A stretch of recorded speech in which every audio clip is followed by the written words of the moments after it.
Welcome to Sober and Serene. I am Sam Rafoss, and we are here for another episode of the show. And this week, I am joined by Sheldon Crocker. Sheldon, welcome. Thank you so much for having me. It's my pleasure to be here. And Sheldon, you are an author. You're a speaker. You have an amazing story. And I always say, start with your story. So take it away, Sheldon. Thank you. Now, you're in for quite the journey here now. Well, I'm from Newfoundland, Canada, a very small place in the east coast of Canada. And I grew up in an even smaller place, a place that had 300 people is the amount of people where I'm from. In the 1970s is when I grew up. Being the only person there with a physical disability, I was laughed at and picked at and bullied and made fun of. And I was an only child, so I didn't have no older brothers or sisters to help me and to support me and to pick up for me. I began drinking at a very young age. My father was an alcoholic himself. And even before that, my babysitter sexually abused me when I was like 4 years old. So I grew up, my father used to come home drunk all the time and used to say to my mother, when it used to say to me, "Oh, you'll never be anything besides a disabled welfare bum." I heard that my entire childhood, just will say every single day. So things such as that, and because I didn't have no friends and because of the way things were behind closed doors, I was afraid to allow myself to have any friends because I was afraid loose lips sink ships. So I was afraid that the story of the way things were behind closed doors might slip out. So I didn't allow myself to get close to anybody. I continued to go to school, graduated out of high school, but every year I got my report card back at the end of the year. Sheldon's mind tends to wander. I wonder where my mind was wandering to. What kind of trouble, what kind of stuff was going to happen when I got home. So continued that I went to school.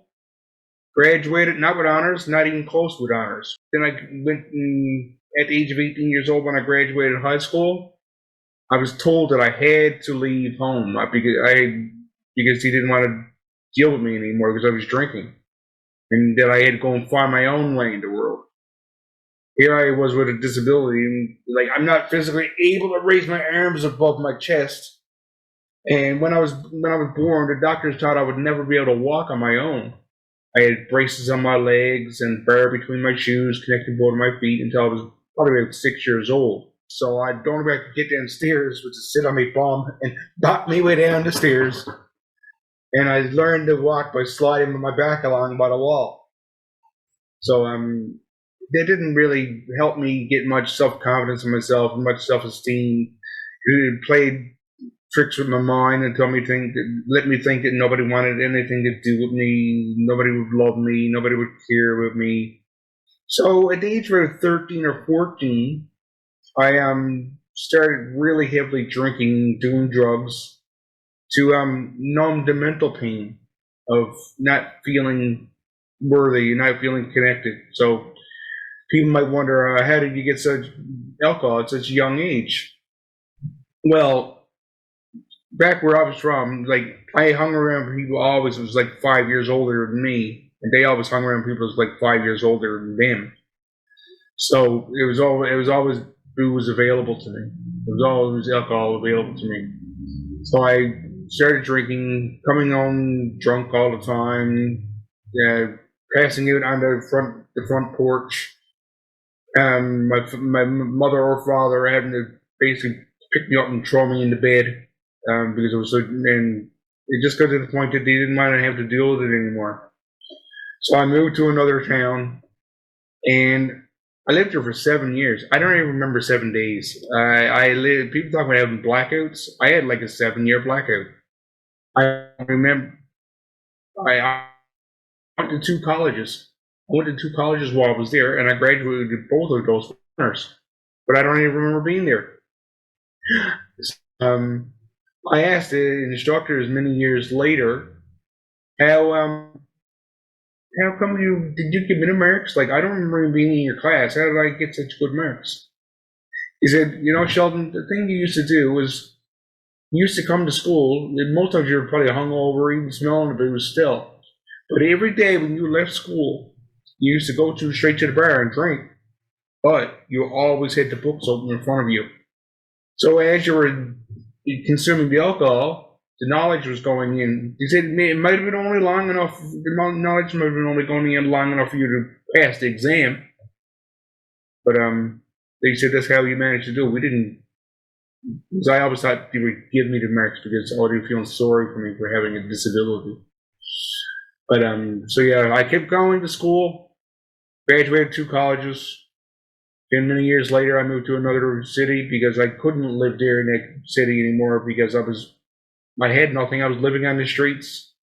There's times I was eating out of garbage cans. There was times there was actually once I was leaving a club, leaving a bar. Didn't have no money to my name, didn't have nothing, and I was just after putting my last coin into a VLT slot machine, and I didn't. It was like no worse feeling in the world than when you hear the error sound, like no money, the empty sound, there's no money left, and knowing you don't have anything, you don't have nothing left. So as I was leaving the bar, I looked up to the sky and said, "Oh God, please let me find some food on the way home," because I didn't have no food, nothing. So on the way home, I found a donut. I found a donut on the sidewalk, picked it up, picked off the pieces of dirt. I said, "Well, you could have done better than that." So I continued and I ate the donut, and because it was only another day or two, I was going to be getting my Canadian student loan. I was going to be getting a loan to go continue going to school, pay my rent, pay my groceries and whatever. But I bought enough groceries to do me, and the rest of it I didn't pay no rent. I just spent on the bar drinking booze again. So I lived on the streets, slept on park benches in December and January. Yeah, it wasn't getting any easier. It was getting harder all the time. Some people used to take pity on me and just bring me to, well, I'm not sure what the chicken shop, the chicken store, restaurants are called in the States, but here we have a place called Mary Brown's. It's almost like a Kentucky Fried Chicken kind of thing. So they used to pick me up and bring me to Mary Brown's and once in a while and buy me a meal. I don't know who they were, or just complete strangers. Used to pick me up and just see me going down and pass it on the sidewalk or sitting on the sidewalk and just bring me in. So there was always some good Samaritans around. There was always some people around willing to help. But I would never be, there was times I wanted to be a panhandler with my asking for money, but I wouldn't allow I had too much pride in myself. I was too proud to ask for any help of any kind. I ended up in the hospital more than once with busted open foreheads and scars on my stitches in my stomach and falling down over stairs and drunk and drinking. And once again, I'm still alone, still living by myself. I went through like 8 different boarding houses, 8 different apartments in like 8 weeks. I was getting kicked out every time because I was always drunk. And there's a few places that I lived that even the first day, first meeting the landowner or the landlord, I'd show up drunk. And of course they wouldn't let me come in, So that's a part of my drinking, and it continued on that I moved, like I said, to the bigger city, and I was lost. I just lost myself in the sea of people and sleeping on park benches, and it didn't get any better until But the funny thing is, I still managed to go to college. I knew that in her head. I knew, always kept hope. I always kept faith. I always knew that I'm here for a reason. I'm here for a reason. There's got to be more to it than just me being here to be sleeping on the park bench in the middle of the winter. So I kept the hope. Without hope, we have nothing. That's what I came to discover. When people say, "Well, without hope, what do you have?" My answer is nothing. So I always kept hope.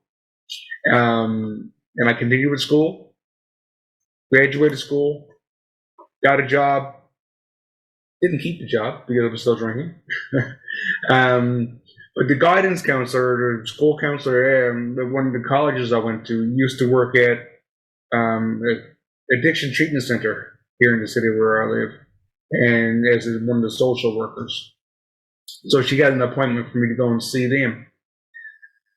So I went and seen them, and usually it's like a 6-month or 7-month wait period before you can get in. And so I had my interview, and I said, "So how many months am I going to have to wait to get in?" And they said, "Oh, can you be back this afternoon? Can you move in this afternoon?" I was like, "Yeah, okay." I thought it was usually a waiting period. They said, "Don't worry about it." Because I was at the time, I was spent a few days living with my mother and her husband, but my mother was not doing too well. So I went and lived there. They were very helpful to me. I stayed there for 4 months. The 4-month program was, and they had one part of the program was they have apartments for rent as well. So I moved into one of their apartments. I went back to drinking again, but they were really understanding. They were really good to me, and I had some counseling sessions, and I went to an addiction treatment center across the other side of the province from where I'm living. Stayed there for 3 weeks, and that's over 20 years ago, and I haven't had a drink since.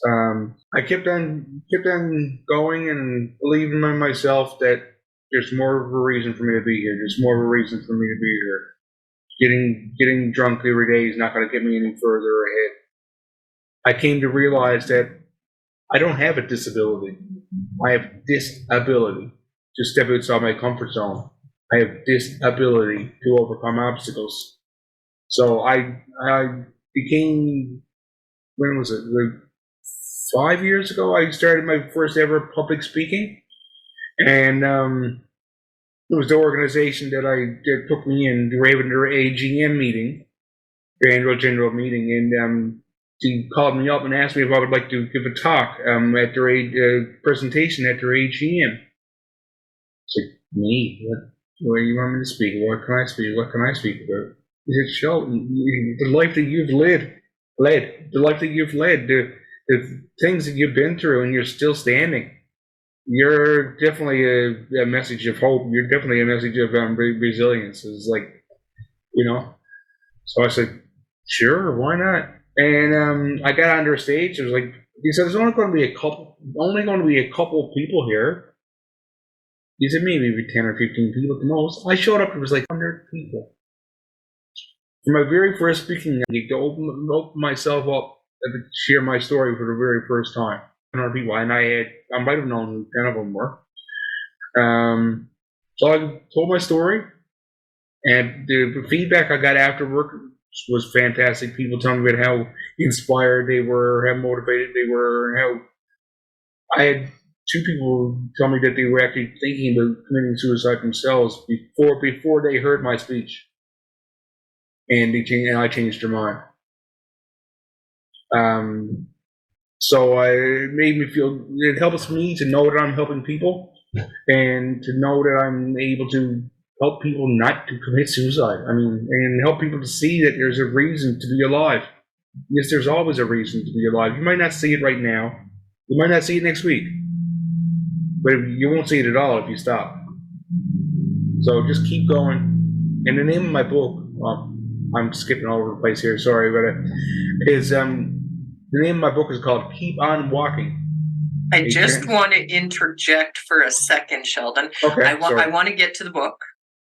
I want to understand for our audience when you went to treatment, because that's where people ask me, what's the difference between, sober Sheldon, drinking Sheldon, whatever you were doing, and then now, you're sober for 20 years. But in that moment, when you went to that addiction treatment center, what made everything change? Like, you've always had hope, but what was it that this time you stopped and it worked? What was it? And then I have a follow-up question to that. Okay, great. Thank you for reminding me of that, because that's something I was going to say anyway. But I did remember. Actually, I was supposed to go to the addiction treatment center before I did, like a couple of months ahead of time. But even as the bus or the transportation showed up next to my door to pick me up, I looked at it and said, "No, I'm not going. I'm not going." I'm not going. And so I went back to drinking again for another couple months. And the same kind of thing happened again when the taxi showed up to bring me. I was going to say no, but all of a sudden, a bright flashing light flashed through my room or my apartment. And even to this day, I swear that my radio was not even plugged in, let alone turned on. And the song by the Beatles, "Let It Be," came on. I don't know how, where, or why, but at the same time, the light flashed. Right? So the taxi showed up. So I was, let it be. There will be an answer. So I went and got on the bus, and I had it was like a 10-hour bus ride. It was a long bus ride. I had a lot of time to think. And actually, when I showed up, I had the dates wrong. I showed up a day early. So I had a day by myself. Well, I mean, I phoned the organization that I used to live in, or that I'd done the program with, and they actually hooked up a hotel room for me to stay at. And funny enough, when I went to the hotel room, some hockey team was just after having a celebration of winning some championship. So there's a door right next to my apartment door, or my hotel door. There's a big party going on. And one person actually invited me if I wanted to go. They said, "Come on in." Like, so if that's not a test that's a test from above. That's a test from someone to see if how badly I really, really wanted to stop drinking. How bad I really wanted to change my life. So in order for me to get away from that, what I did is I actually went down to the bar. I went down to the bar of the hotel to get away from booze. I went down to the bar of the hotel and asked, and I told him why I was in town and he said, "Here, let me pour you up a coffee." So he poured me up. I drank pots of coffee that night. I mean, you know. So what was in your head in that moment? And the reason I'm drilling down on this is because those of us that when the decision hits, because we've all had so many day ones. And however, once you make the decision, it's almost like something switches. So was it that divine intervention with "Let It Be" and the Beatles? Yeah. Was it a combination of, okay, I'm not going to go into that party. I'm going to go drink coffee in the bar. So how did you stick it out that night? What I did, I didn't sleep. I paced back and forth, but I kept telling myself, okay, I didn't come all this ways on a bus for nothing. I didn't. God has sent me a sign. He's testing me, and I'm the kind of person like that. If somebody tells me that I can do something, I most likely won't do something.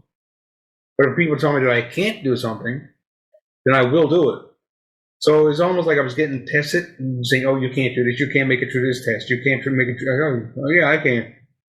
So if things went smoothly, I might not have stayed sober. But I knew that if I managed to pass this test and get through these things, so I kept telling myself, "This is a test. This is a test. It's put in my path for a reason. I didn't come all this way on the bus for nothing. I didn't see that bright flashing light for nothing. Let it be, children. Let it be. There will be an answer. There will be an answer. There's always an answer. You just got to find it. Keep searching. Keep searching. You're here for a reason. You're here for a reason. What's your purpose, Sheldon? What's your purpose? You know, it's your purpose." And I kept questioning myself: Am I here to drink? Am I not here to drink? Am I here to stay alive? Am I here to help other people? What am I here for? So then you went to treatment. So you got to the treatment, and what was the difference between that treatment and other programs you'd been in? Like, was it a combination of your determination? This time you're going to do it, or was it a better program? Did it fit more with you? Because this is what I find when I'm talking with individuals is people that are still struggling. They just want to know what works for all of us, and everyone has a different path. And I always say that there's no one way. However, what worked for you? Right. Well, it's a combination of different things. You're right. What works for me might not work for somebody else, and what works for somebody else might not work for me. But it was just a combination of being in a completely different place, surrounded by completely different people. I had no idea who they were.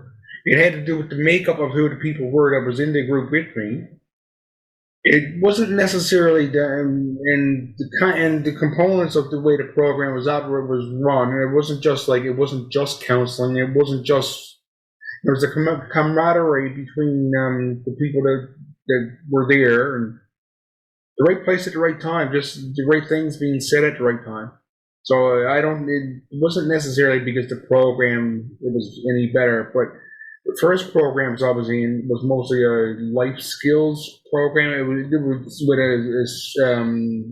addiction treatment attached to it. But this one that finally was just full-fledged focus on this is an addiction treatment center.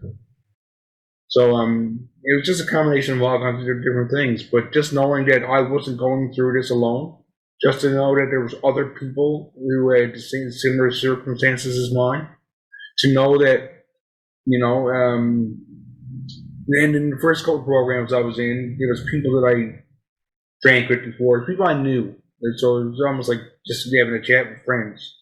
And the other programs were not live-in. Like this program across the province was actually I stayed in this building. It was almost like a barracks or a army barracks or something. We stayed in bunk beds, and it's like, we're here for a reason. We didn't leave and go home in the evening, So it was just a combination of different things. But what was really going through my mind is, let it be. You're here for a reason. Just like that was the switch. It's like, that divine intervention. Yeah. So you got through treatment, and then what kept you sober?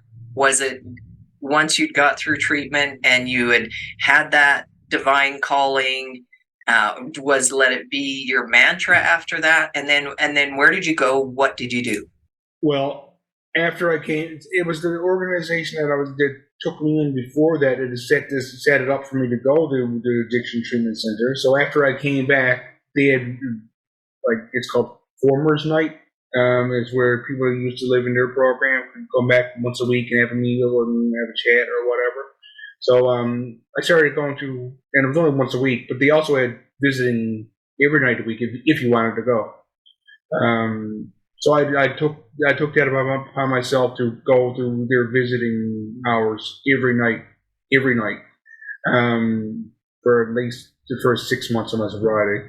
And anytime I had to get on a city bus here they're called Metro bus, but I think to go anywhere, because I don't drive a vehicle myself.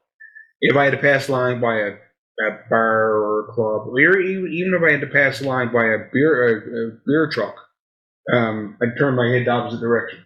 I wouldn't even allow myself to look at nothing, at least for the first 6 months. I gave myself 6 months and without doing anything besides going to this visiting and talking to. And I set it up so I can have counseling sessions with your counselor every couple nights, and they were always available 24 hours around the clock. If I wanted to, if I needed to call and just say, "Oh, I'm feeling, I'm triggered tonight" or whatever, it would always be available for me to call.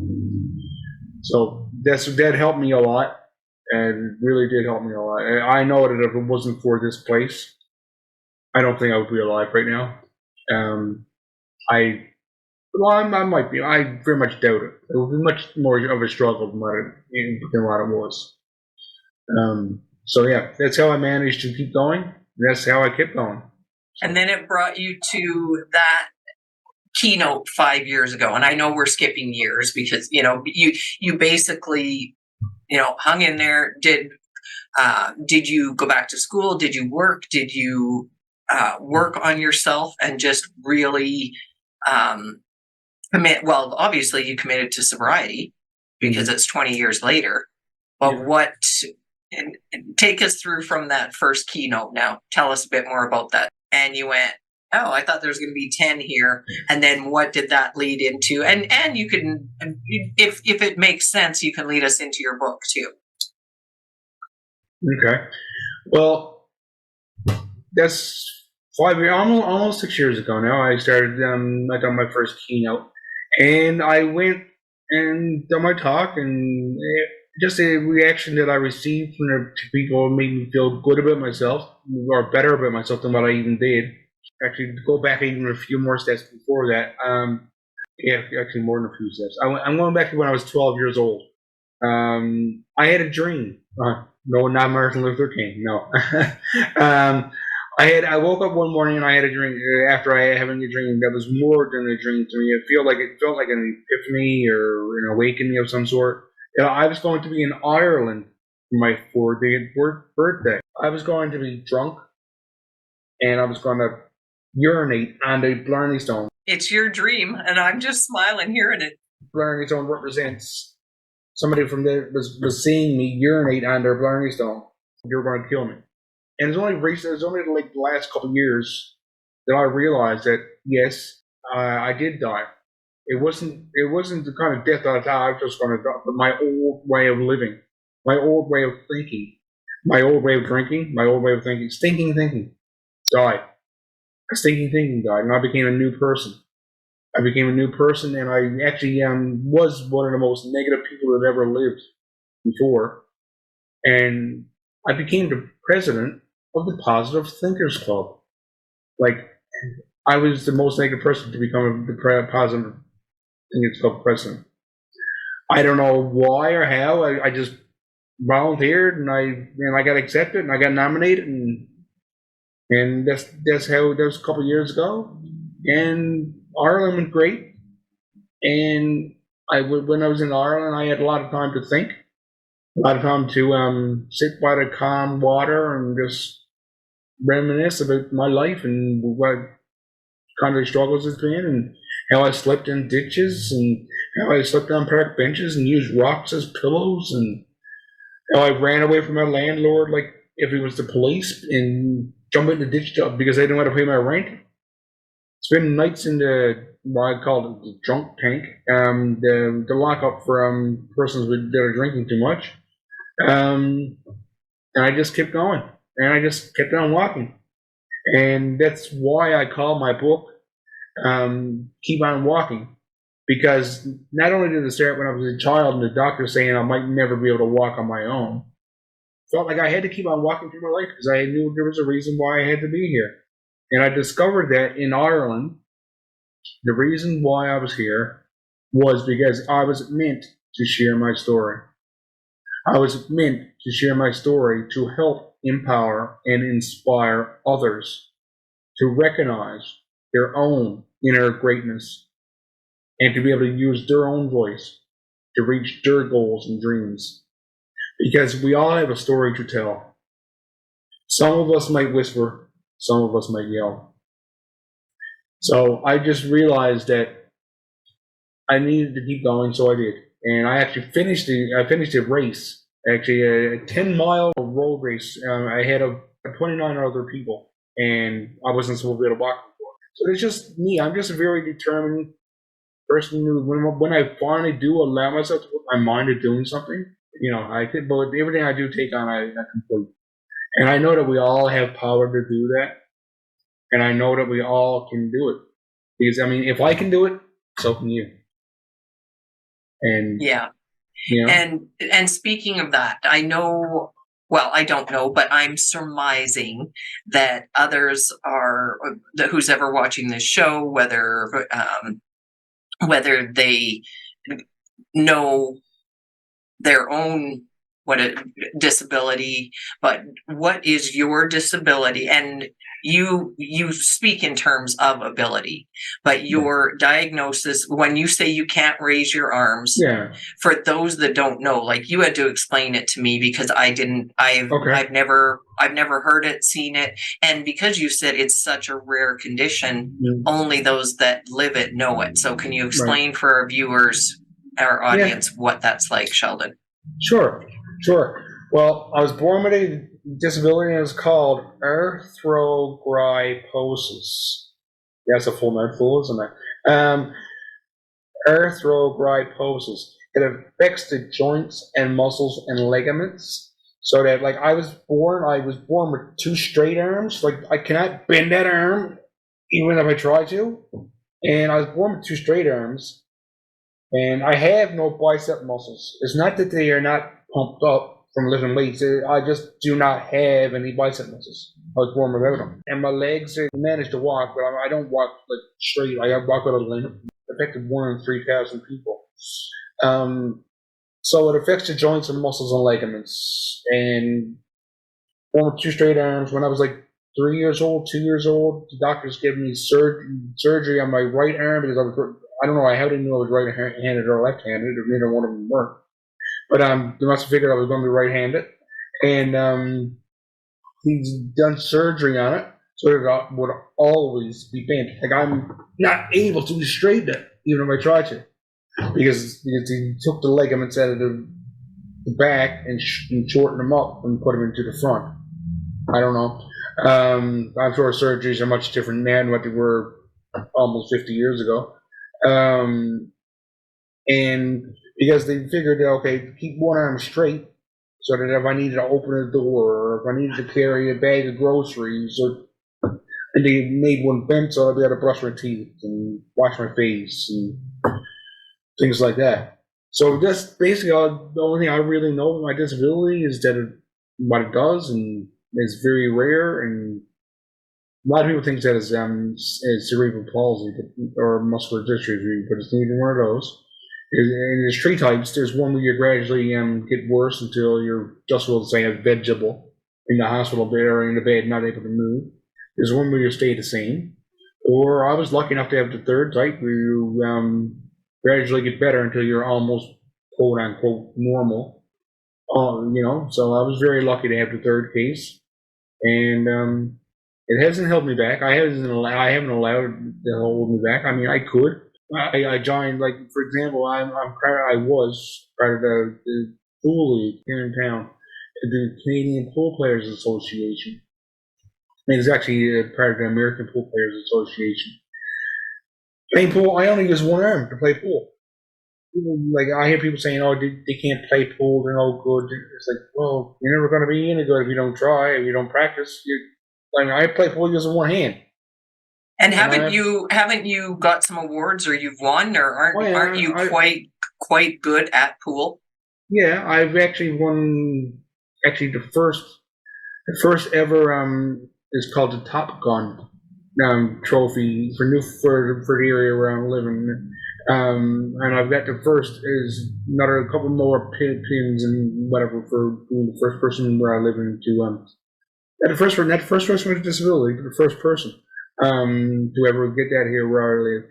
So I'm after playing like over 1,000 matches, and I got like a very good win percentage, and I'm after being in the national championship in Las Vegas, and I only played in 3 tournaments there, and I won the 3 tournaments that I played in against normal people. Do people underestimate you? Do you think because they see you and they underestimate you? What happens? I love that. I love being underestimated. So that's why I like to go to all these new places where people have never seen me play before. Now, the people that are in the pool league where I live, they've known me for however many years. Even people who are brand new to the pool league here, yeah, they said, "Oh, I know about you. My captains have to tell me about you." Or it's like, I don't know. All right. So people underestimate me. Yes, people really underestimate. They say, "He's no good." And it's like, wow, you're better than I thought. You never judge a book by its cover. Isn't that true? So you've got on the screen there your name, and then you've got KISS, and then HISPA.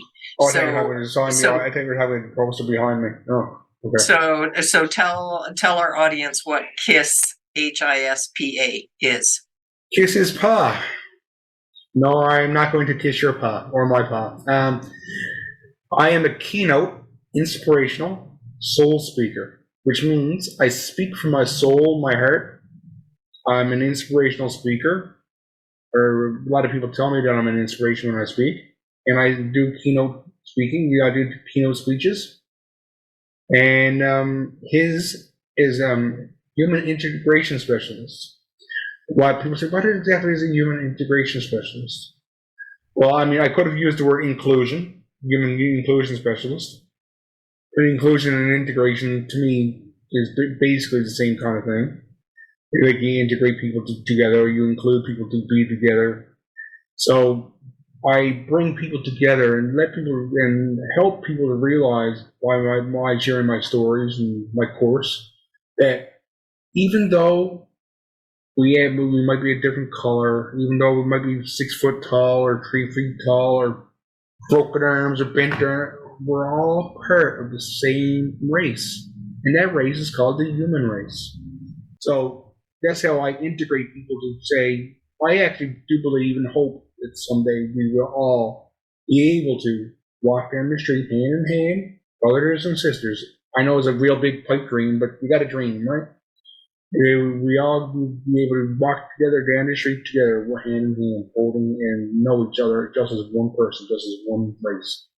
I'm with you, Sheldon. I don't care if people call it a pipe dream. I always say I choose to live in my world of unicorns, and the more that we believe it, and the more that we live it ourselves, it is possible. I agree. So then what's the, okay, so we've got the KISS, we've got the HIS, and what's the PA? The PA is published author. So back in the day, many years ago, people would think that self-publishing was no big deal. Oh, anybody can publish a book. Well, no, not anybody can publish a book. Not anybody can write. You've got to be able to write a book first. You got to be able to think about your book first. You got to be knowledgeable enough to know how to start. So it's not just the publishing part, it's the whole aspect of writing the book and doing the book. And I wrote my book at the beginning of COVID, at the beginning of the pandemic. I was after being sober for 20 years, well, I'm still sober. I was sober after 20 years when the pandemic started. And like most other people, I'm going to say, facing eyes, which means I was really involved in the news and a lot of negative news. Nobody knew what COVID was. Oh, the world's going to end. This is going to happen. That's going to happen. And at the same time, U.S. had, in my opinion, not a very good president. And I was getting all the negative news. And I was getting more depressed, more stressed out. I was actually found myself, I was walking towards a liquor store. I didn't even, it was like I was in a trance. I didn't know it was just where I was walking towards a liquor store. It was like a wall came up in front of me. I didn't there was actually no literal wall. I just felt like there was a wall that came up, and I didn't slow down and started, oh, Sheldon, where are you going? You got to slow down. I just brought up solid. Sheldon, where are you going? What are you doing? You're not sober here. Turn around and go back home and read your journals. That was part of the addiction treatment center I went to across the province. Was we had to keep a journal every day about how we were feeling, what we were thinking.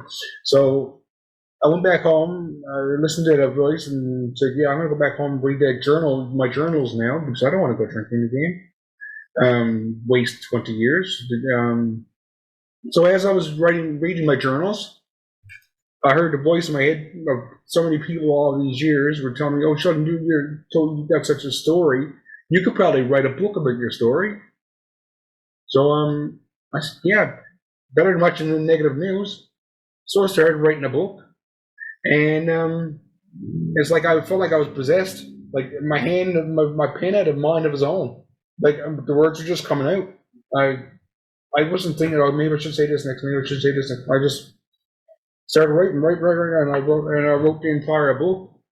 It was a good thing I kept my journals, because about half my book is maybe journal entries.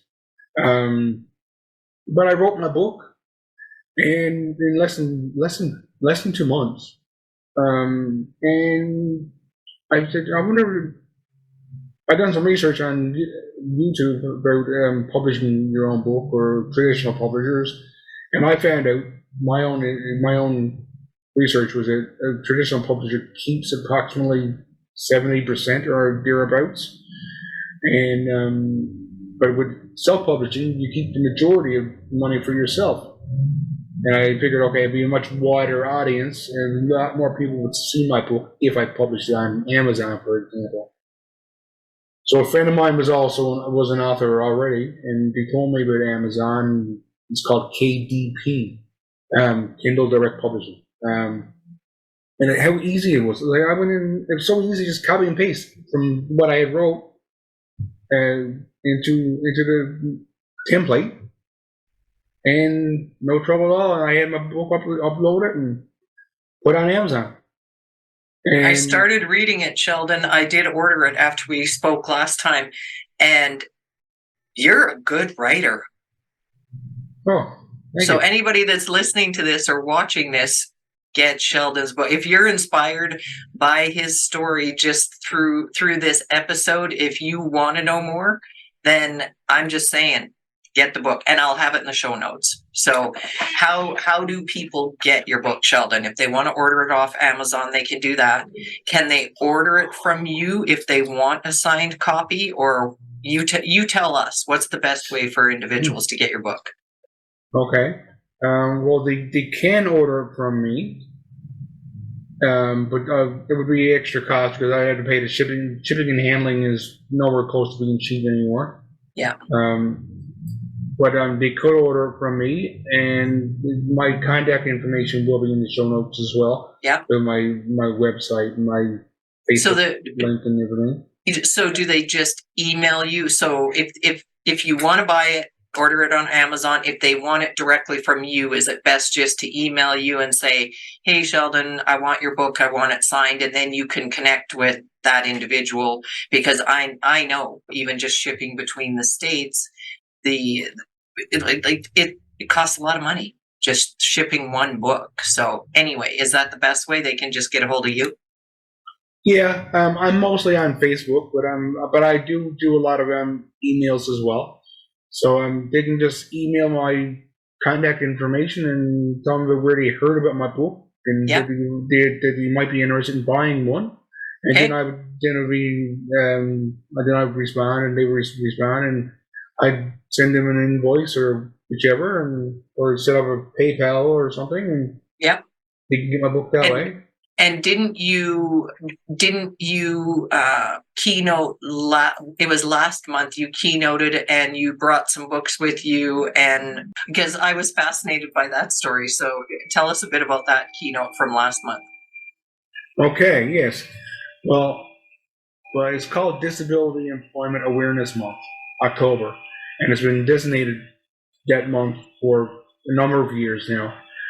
It's also in the U.S. as well. About 4 years ago, after I gave my first keynote, one of the people that was in that audience used to work at one of the organizations here for persons with disabilities, and they contacted me and asked me if I'd like to be able to speak at their event, this team event. So I went and spoke at their event, and then recently another organization on the opposite side of the province contacted me and said, was wondering if you'd like to come and speak at our event. I was like, okay, sure.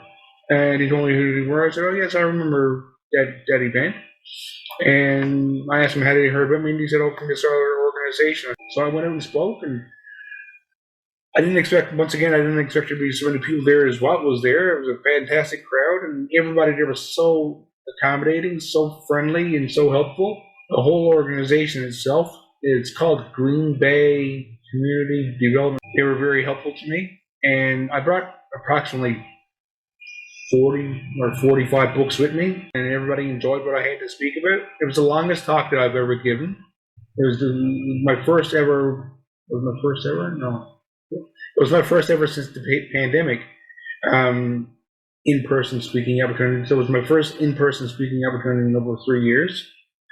So I was a bit nervous, and when people I didn't never met before, but it went well. Everybody gave me a standing ovation, thought it was great.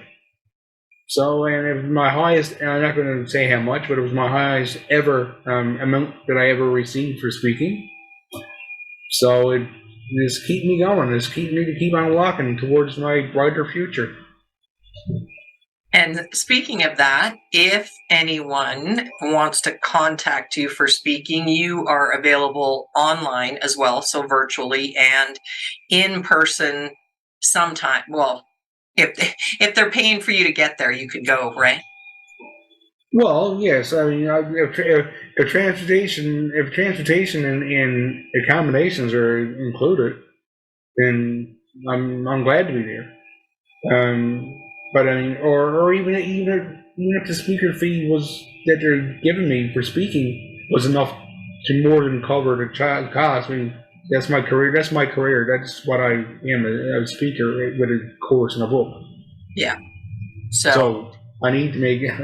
Well, of course, that's what you do. You're a paid speaker. Okay, so tell us your website.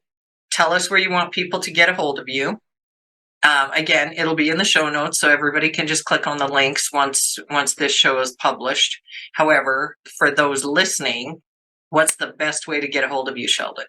Thank you. The best way for you to get in contact with me would be through LinkedIn, Sheldon R.S. Crocker, or through Facebook at Sheldon Crocker. I got a couple different Facebook accounts, and I got and I'm on YouTube as well, Sheldon Crocker. Just find my name. As for my website, well, that's in rebuilding stage right now, so that's not currently available. Okay. But it will be soon. So that's mostly just any platform at all. Just find Sheldon Crocker, Sheldon R.S. Crocker, Sheldon R.S. Crocker's transformative thinking. Okay. And people wonder, why do you call it transformative thinking? Well, it's because I used to be very negative, and a lot of people are negative thinking, but it doesn't get you anywhere. So you transform your thinking into thinking positive, and the future's yours. So true.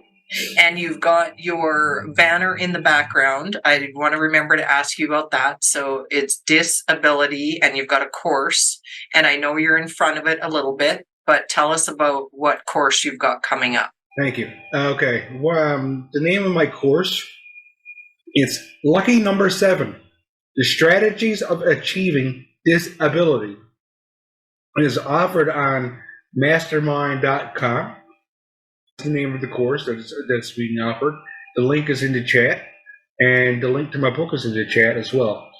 So that is how people can contact me, any social media platform at all. My name of my course is Lucky Number 7, 7 Strategies to Achieve Disability.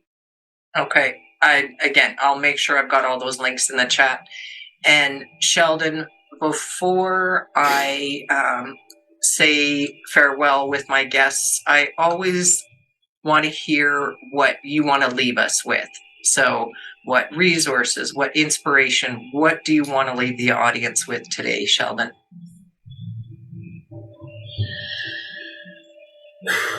That's a good question. That's how long do you have? I believe that we are all candles in the darkness.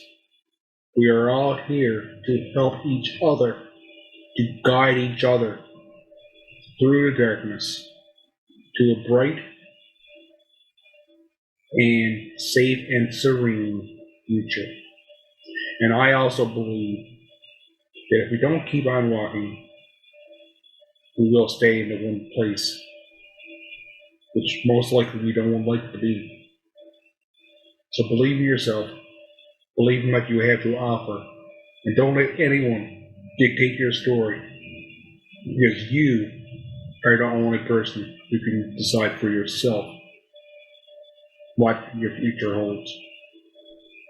So hold true to your skills, hold true to yourself, believe in yourself, and together we shall overcome.